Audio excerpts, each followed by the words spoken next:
დარტყმა კარის მიმართულებით და სწრაფი გოლი გავიდა ჩვენს დღევანდელ დაპირისპირებაში. მეორე წუთზე გიორგი პაპუაშვილის გოლით წინ გადის გაგრა პაპუაშვილისგან მიჩვეული ვართ ძირითადად საჯარიმოს გარედან გატანილ გოლებს, თუმცა ამჯერად პაპუაშვილმა ყველა საჯობა საჯარიმო მოედანში თავური დარტყმით ადგილზე გააშეშა ნოდარ ყალიჩავა. ძალიან კარგი საინტერესო სტარტი გვაქვს ჩვენს შეხვედრაში და ეს ყველაფერი წესიდარიგით მის საწინდარი უნდა იყოს, რომ წინ კიდევ უფრო მეტად საინტერესო დაპირისპირება გველოდება.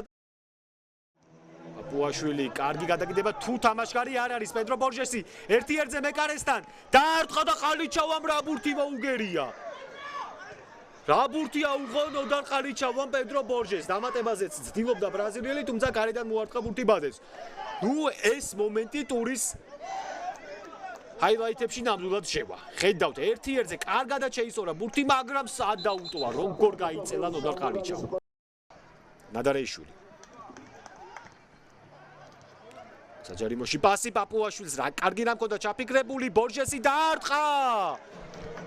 კიდევ ერთი შანსი ბრაზილიელს, თუმცა ამჯერად ცირედით უმტყუნა მიზანმა, თორე გაშეშებული იყო ნოდარ ყალიჩავა. ოჰო, რა კარგი შანსი აქვს. სამგურა ჩიხლაძის გამორბენი დარტყმა კარის მიმართულებით არა. საკმაოდ არაზუსტი იყო დემურ ჩიხლაძის ეს გასროლა. რთული სიტუაციიდან გამოძრა ამ შემთხვევაში. დარტყმა კარის მიმართულებით, რა ბურთი გერიებს სიაპანაუ. ფაქტობრივად მკვდარი ბურთი მოიგერია ბელარუსმა მეკარემ. სად დატოვა ხელი? რამას სიაპანაუ და რა დარტყმა გამოუვიდა დემურ ჩიხლაძეს. აითამაშეს ეს კუთხური გაგრელებმა, კვლავ ნადარეიშვილი. ცინცაძე.